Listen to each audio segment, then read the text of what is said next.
Yeah, actually, we are from M2 unit. We welcome all the faculties and students to attend this journal club. Yeah, start Arshini. Good afternoon, all. Myself, today I'm going to present the review article of the week. Title, Hepatorenal Syndrome, its Pathophysiology, Diagnosis and Management.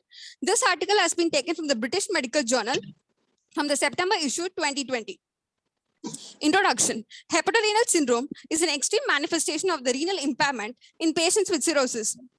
It is characterized by reduction in the renal blood flow and glomerular filtration rate. It is diagnosed when the kidney function is reduced in the absence of intrinsic kidney disease. It usually results from the functional changes in the renal circulation and is potentially reversible with liver transplantation or vasoconstrictors. This review will provide a critical insight into the definition, pathophysiology, diagnosis, and management of the HRS. Sources and selection criteria. The PubMed journals have been looked into from January 2000 to October 2019. Randomized control trials, systemic reviews, and meta-analysis were prioritized, excluding the case reports and case series. It has also taken reviews from the published management guidelines from the professional societies.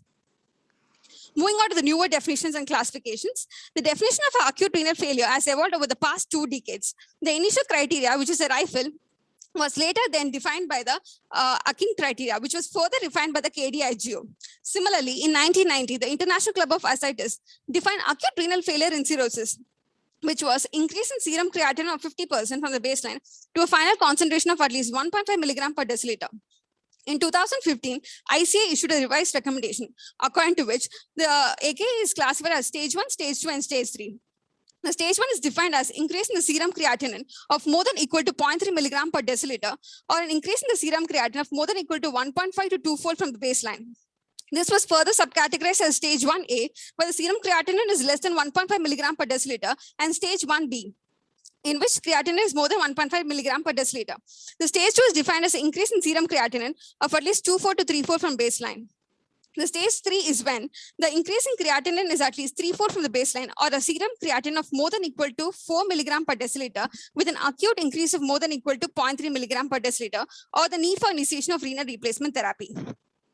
The ICA has excluded the urine output in its revised definition of AKA owing to an expected reduced urine output from the baseline in patients with cirrhosis. This is due to the average sodium and water retention. However, the recent study shows that reduction in urine output to below 0.5 ml per kg for at least 6 hours has been associated with a higher mortality than those who meet only the creatinine criteria for AKI. Therefore, it is important for an accurate urine output measurement in the diagnosis and staging of AKI. The ICA has also updated the definition of HRS, where the type 1 HRS is now termed as HRS AKI. The 2-week interval required for the doubling of the serum creatinine, according to the previous definition, could lead to a delay in the start of treatment. Several studies have shown that higher the level of creatinine at the start of treatment was associated with the lower probability of reversal of HRS. Therefore, no minimum creatinine value is needed for diagnosis of HRS according to the updated definition, which means HRS can be diagnosed even when the serum creatinine is below 2.5 milligram per deciliter. The other criteria of the HRS AKI is similar to that of the previous definition, such as no response to diuretic withdrawal or a 2-day fluid challenge with 1 gram per kg per day of albumin, cirrhosis with ascites, absence of shock, no current or recent use of nephrotoxic drugs such as NSAIDs or contrast dyes, and no signs of structural kidney disease, which is determined by absence of proteinuria more than 500 milligram per day, absence of hematuria more than 50 RBCs per high power field, and normal findings on renal ultrasound. Likewise, the HRS type 2 has been now named as HRS NACI, which is HRS non-AKI. This is defined based on the estimated glomerular filtration rate, where it is less than 60 ml per minute per 1.73 meters square.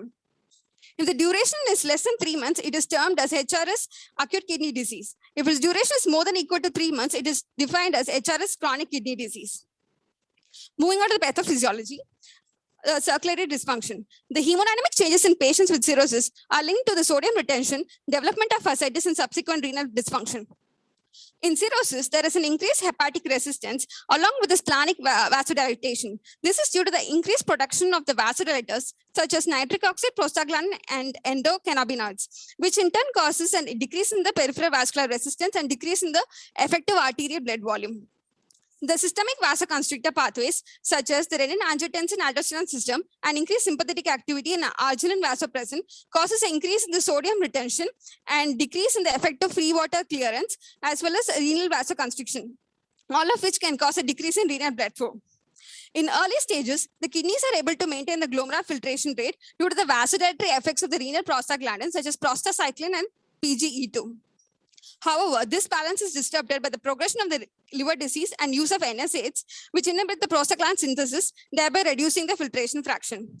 Further, the elevated ammonia in cirrhosis disrupts the metabolism of arginine, which is an essential amino acid for the nitric oxide synthesis, thereby decreasing the availability of nitric oxide in the renal microcirculation, which in turn impacts the renal blood flow, thereby causing a functional ischemic kidney injury.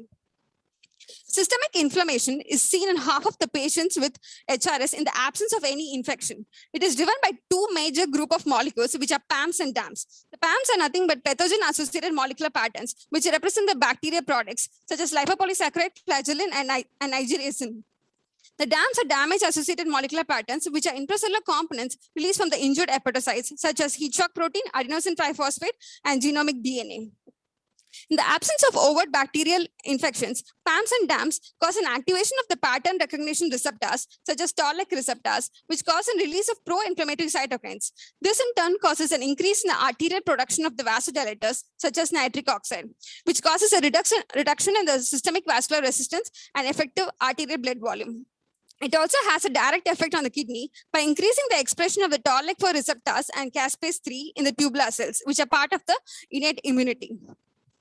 Hepatoadrenal syndrome is characterized by relative adrenal insufficiency. It has been noted in 24 to 45% of the patients with decompensated cirrhosis. The patients usually have the lower arterial pressure with a high serum renin and noradrenaline. The mechanism remains elusive but may relate to the exhaustion of substrates for synthesis of cortisol, or it could be due to the impairment of hypothalamo-pituitary axis by the PAMs and DAMs. The treatment with hydrocortisone has shown some improvement in the outcomes in patients with adrenal insufficiency presenting with shock. However, in the absence of shock, the role of glucocorticoid replacement therapy is yet to be determined. Cholemic or bile gas nephropathy. This is usually seen in cirrhosis with patients with cirrhosis with high serum bilirubin. It usually leads to the formation of obstructing intratubular bile acid cast, or it may have a direct bile toxicity. The urinary bilirubin and urobilinogen are also elevated. It is found to have an effect on the outcome and treatment response. In a way, it lowers the rate of response to vasoconstrictors in patients with bilirubin more than 10 milligram per deciliter. The treatment involves targeting the bile acids such as ursodeoxycholic acid, which is found to ameliorate the renal function. Elevated intra-abdominal pressure, more than 12 millimeter mercury, has found to be having a role in HRS patients with refractory ascites. Small study assessing the short-term effects of paracentesis in HRS has shown improvement in the creatinine clearance. However, it has to be done with hemodynamic monitoring with guided plasma expansion not to prevent the post-paracentesis circulatory dysfunction. The IVC diameter and collapsibility could be used from the bedside echo to determine the renal dysfunction due to increased intra-abdominal pressure. The last would be the hepatorenal reflex hypothesis, according to which there's a link between the liver and kidney, suggesting the presence of osmoreceptors, chemoreceptors, and baroreceptors in the liver, which can affect the renal function through complex neural circuits. The liver cirrhosis causes an portal hypertension, which causes a decreased portal blood flow, which can cause an activation of baroreceptors. It also characterized with increase in glutamine secretion, which causes hepatocyte swelling and activation of chemoreceptors, both of which can cause an activation of sympathetic nervous system, further leading to renal vasoconstriction. Moving on to the differential diagnosis, it is very important to rule out the prerenal causes of AKA, as it is the most important and the common causes of AKA in patients with cirrhosis. Urinary microscopy and sodium excretion has to be done to rule out the other causes. Previously, urinary sodium and FeNA used to be done to rule out ATN, but is no longer used because urinary sodium can be increased in secondary to diuretics, and FeNA and conversely low FeNA have been reported in patients with biopsy-proven ATN. Nowadays, fractional excretion of urea is found to be superior to FeNA to rule out ATN, as the reabsorption of urea occurs in the proximal convoluted tuber and it is not affected by diuretics. Novel biomarkers of tubular injury can be used to differentiate it from ATN, like neutrophil gelatinase associated lipocalin, kidney injury molecule 1, liver type fatty acid binding protein, alpha-1 and alpha-2 microglobulin, etc. The urinary NGAL has the greatest diagnostic accuracy among all to differentiate the AKHRS from the ATN. The predictors and precipitators: hyponatremia, high plasma renin activity, and liver size, as well as the severity of ascites, are the predictors of HRS, whereas subacute bacterial peritonitis and large volume paracentesis without albumin administration has found to be the common precipitants of HRS. Moving on to the management, the first step in the algorithm of the management includes categorizing the patients according to the definition of HRS AKI. The patient in stage 1A, the treatment involves risk factor management and monitoring for 48 hours. If there is resolution, we need to continue to monitor. If there is no resolution, non-resolution, it is treated as the treatment is in stage 1B and stage 2-3, where the treatment involves risk factor management along with albumin infusion of 1 gram per kg for 2 days. If there is no resolution, further urinary biomarkers can be done. If it is consistent with ATN, renal replacement therapy can be started on individual basis. If it is consistent with HRS, or if no such tests are available, vasoconstrictor therapy along with albumin could be started. If there is still further no response, renal RRT could be sorted for. Risk factor management includes withholding the nephrotoxic drugs, withholding of the non-selective beta blockers, and withdrawal from diuretics, as well as treating the infections and usage of plasma volume expanders as needed. The vasoconstrictors are the first-line drug in the treatment of HRS. It acts by causing splanchnic vasoconstriction, thereby reducing the porta pressure, which in turn increases the effective arterial blood volume and renal blood flow. A sustained increase in the mean arterial pressure has been associated with the increased likelihood of reversal of HRS. The drug options that are available are terlipressin, which is a synthetic vasopressin, which has a predominant action on the V1A receptors, which causes splanchnic vasoconstriction. It also acts on the V1B receptors, which cause a release of ACTH, which can counteract the hepatoadrenal insufficiency. However, it also has a modest agonistic activity on the V2 receptors. The noradrenaline and midodrine acts by acting on the alpha-1 receptor action of in the vascular smooth muscles, whereas octreotide is a somatostatin analog, which inhibits the release of glucagon, which has splanchnic vasodilation action, and octreotide per se has a direct mesenteric vasoconstrictive action. Moving on to the efficacy.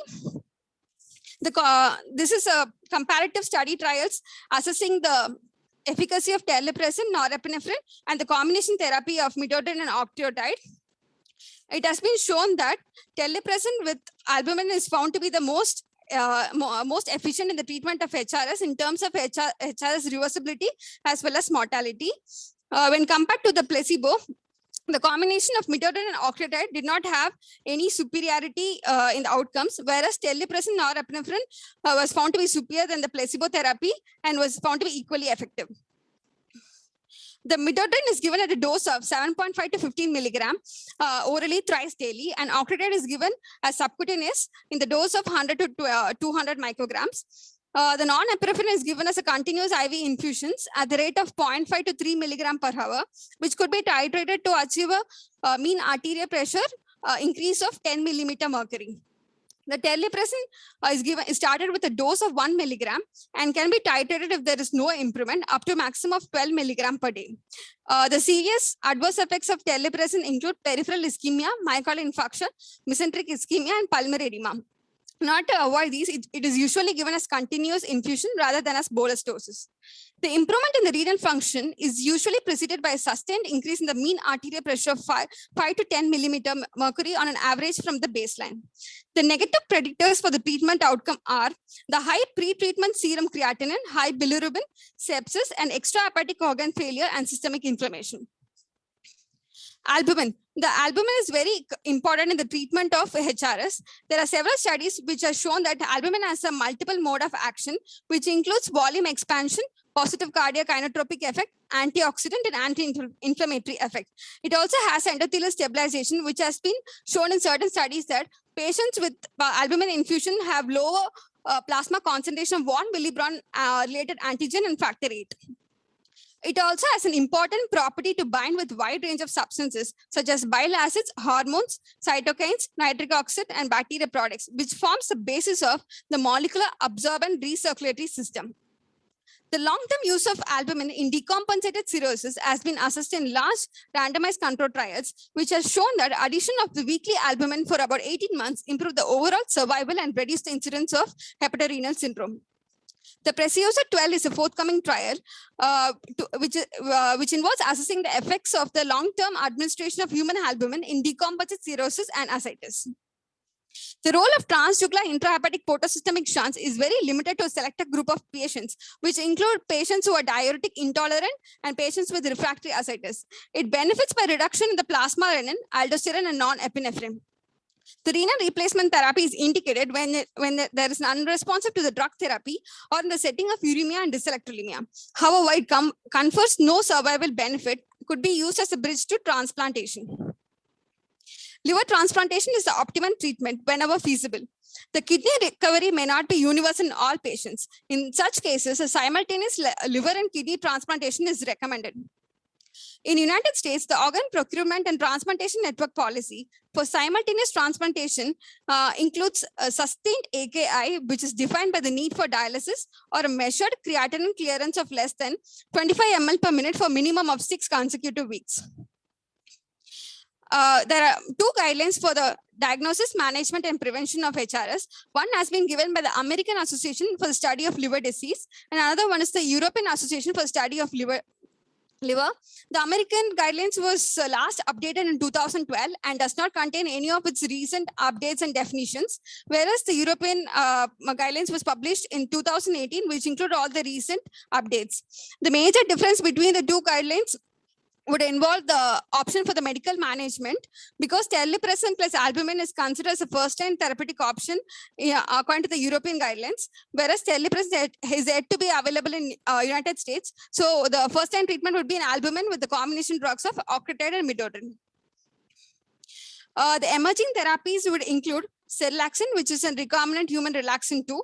It acts on the renal vasculature and increases the blood flow and decreases the resistance. In animal models, it is also shown to decrease the intrahepatic vascular pressure. Pentoxifylline, which is a non-selective phosphodiesterase inhibitor, along with an anti-TNF alpha activity and anti-inflammatory effects, is also found to have a safer use in AK-HRS. But the studies showed no added benefit compared to the standard care alone. The takeaway would be the new definition of the renal failure by the International Club of Ascites, the newer HRS, AKA, and HRS non-AKA criteria, and the concepts of systemic inflammation, hepatoadrenal syndrome, cholemic nephropathy, and hepatorenal reflex hypothesis. Among the diagnosis, the urinary NGAL is found to have the greater diagnostic accuracy, which helps in differentiating AK-HRS from ATN. And in management, terlipressin plus albumin is considered the first line in treatment, and the need for simultaneous liver and kidney transplant. Thank you.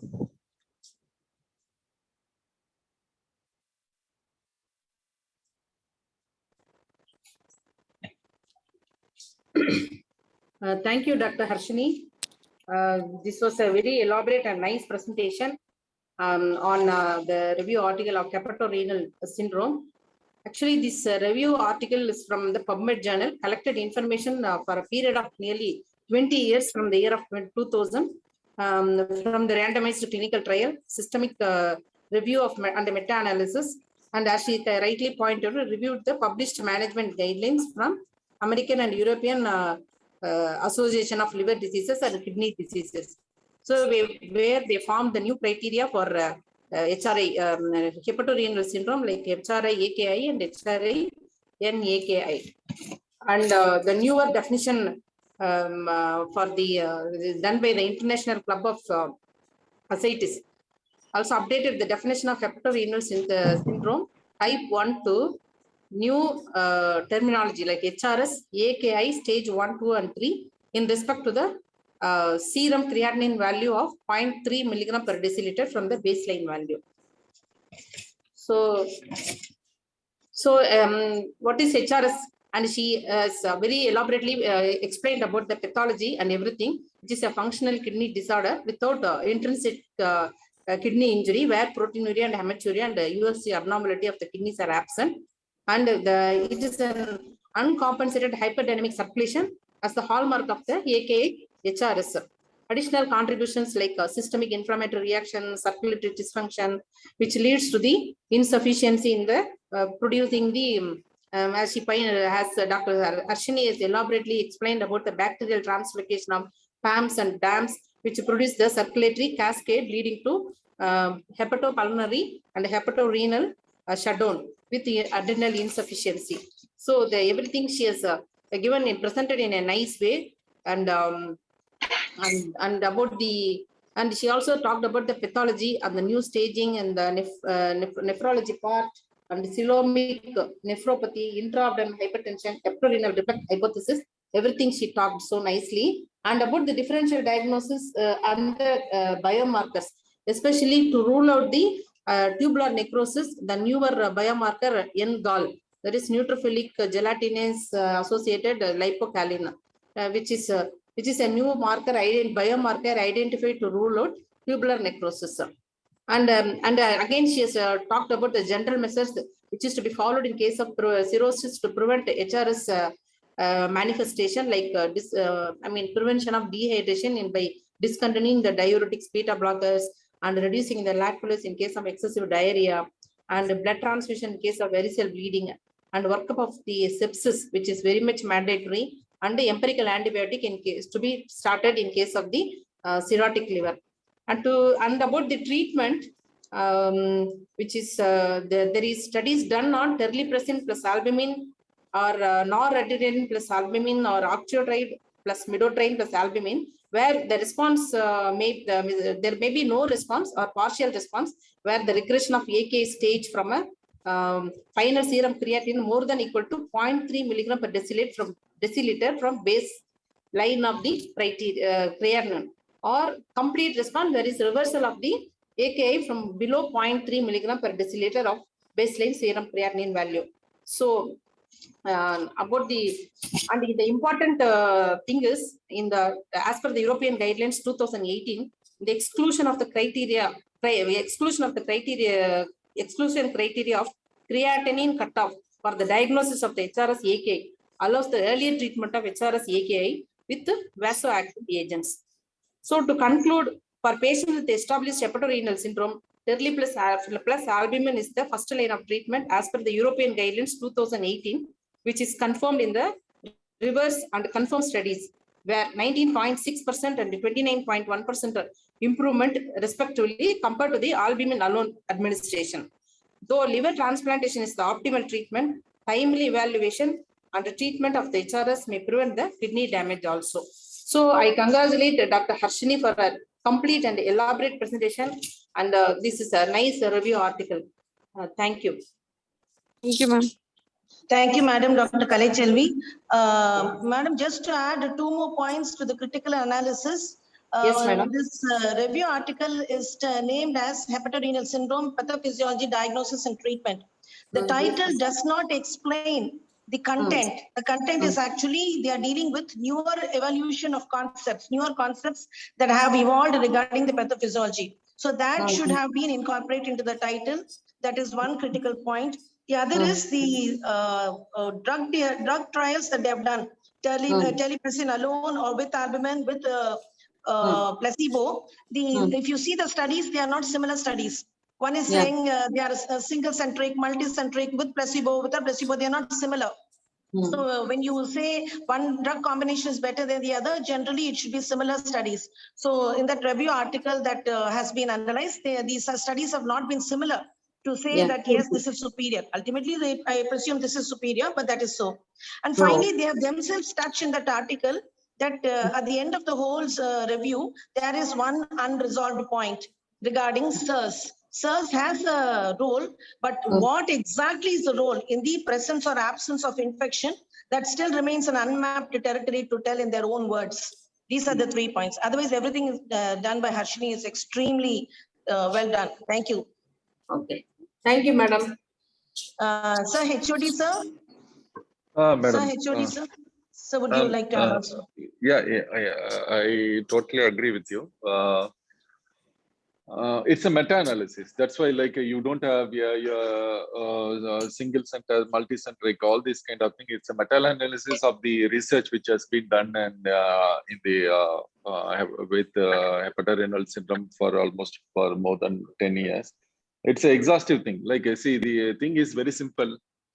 We have been using the terminology type 1 and type 2 for HRS. Type 1 is acute, type 2 is chronic. That is the most common thing which we used to see. Now the thing is scenario is changed to AKA and NAKI. So that is the thing, or AKA with the CKD. So they go with a certain criteria, that is serum creatinine, that already been nicely alluded by the Arshini. And one more thing they have added later is the urine output less than 0.5 ml per kilogram body weight for more than 6 hours. So these are all new evolutions, like in the treatment. But I strongly agree to disagree that, like, it's no longer a functional kidney problem. See, having the patient is having a serum creatinine elevation and other things, wherein you, of course, you try to rule out ATN and your microalbuminuria, RBCs more than 50, and so many things you try to rule out. But still, like, I don't think it's a functional problem. It's a spectrum of problem, wherein, like, a spectrum of kidney injury in patients with liver disease, wherein you look for the whether it is functional or it's patient is having a real. One question to Arshini, like, so you said the serum creatinine value, like more than 0.3 or in 48 hours or more than 1.5 times in the previous 7 days, like. Yes, sir. So if your patient comes to you, like, you do the serum creatinine baseline, and you wait for some time, then you recheck it, or how do you do? Like, is there any other thing like you can add upon? Practical points.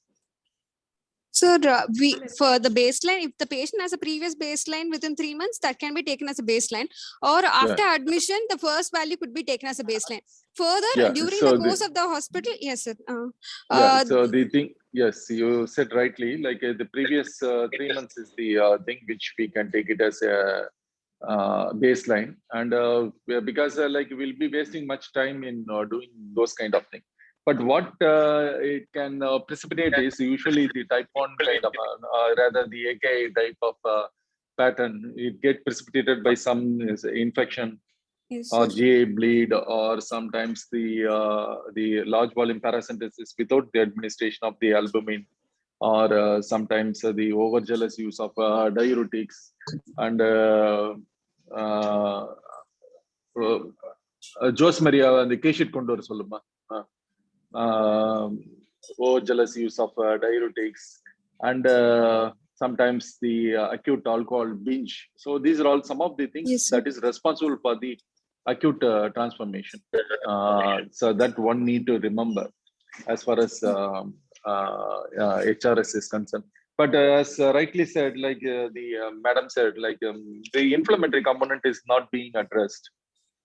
So we do have various things like splanchnic, vasodilatation, which is addressed by terlipressin and other things, and the circulatory volume we augment it with albumin and other things. But the inflammatory part of it is not been well defined, and we don't use any agents to address that kind of thing. See, everything it's going to be inflammatory. Okay, so it's a low grade inflammation, whether be it cirrhosis, diabetes, hypertension, coronary artery disease, whatever the thing, including cancers, like all these things are inflammatory process only. So we need to have some agent like which can mitigate this inflammatory pathway also. So, but maybe in the we are still hoping for some better and definitive treatment for these HRS. Maybe in the near future, like we may have some light at the end of the tunnel. So we can move on to the next topic, madam. Yes, sir. Yes, sir. We go on, sir. We go on to the next topic, which is an original article from JAMA Cardiology by Dr. Logesh.